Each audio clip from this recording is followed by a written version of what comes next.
Մեր այսօրվա պահանջն է, որպեսզի Ամերիկայի փոխնախագահ պարոն Վենսին հանձնենք մեր նամակ, ունենք պատրաստված համահայկական ճակատագործության կողմից, որի նպատակն է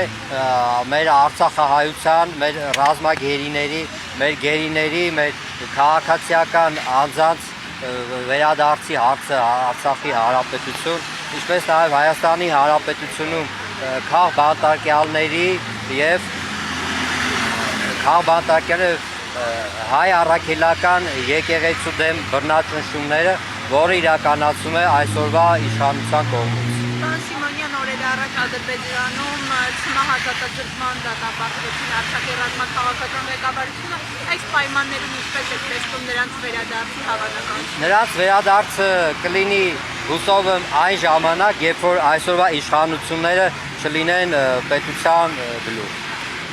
Նույն օրը նաև հանրապետության վարչապետը խաղաղության եւ եղբայրության Զայեդ մրցանակի արժանացավ եւ հայտարարեց, որ Հայաստանի եւ Արցախի միջև մարտական էջը փակված է, այսուհետև միայն խաղաղություն է լինելու։ Դա քաղաքացիական պայմանագիր կուսակցության համար է փակված։ Հայ ազգը պետք է միշտ մարտնչի։ Մենք դարեր ի վեր գտնվել ենք մշտապես պատերազմական վիճակում եւ հայ ազգը, քանի դեռ ապրում է հայոց աշխարհում, հայկական բնորանում, պատերազմներ միշտ լինելու են, դա խուսափելի է, քանի որ մենք շրջապատված ենք մուսուլմանական պետություններով, որից երկու պետությունները մեզ թշնամի են, մեզ դավաճան են, նրանք մեզ տեսնում են որպես թշնամիներ։ Ասացիք, որ նամակ եք հանձնելու բովանդակության մասին, ինչ բովանդակությամբ նամակի մասին։ Բովանդակությունը հայ գերիների վերադարձն է Հայաստանի Հանրապետություն, հայ առաքելական եկեղեցու դեմ այսօրվա բռնաճնշումներն են եւ արցախահայության վերադարձը դեպի Արցախ։ Քանի որ անդրադարձեք եկեղեցուն, վարչապետը նաև ասում է, որ այս process-ը ոչ թե հայ առաքելական եկեղեցու դեմ է, այլ կոնկրետ անձի, ասում է, որ նա եկեղեցու դեմ ոչինչ չունի, խնդիրը կաթողիկոսն է։ Մենք չենք կիսում վարչապետի կարծիքը, մենք ունենք մեր կարծիքը, այս պահին իմ կարծիքով եւ շատերի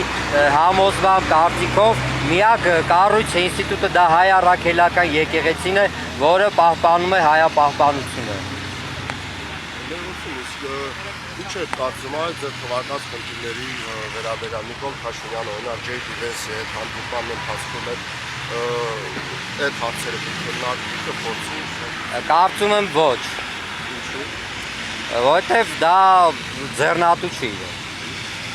Հայաստանից հետո նա նաև Ադրբեջան է մեկնելու, այնտեղ քննարկի այս հարցերը։ Դա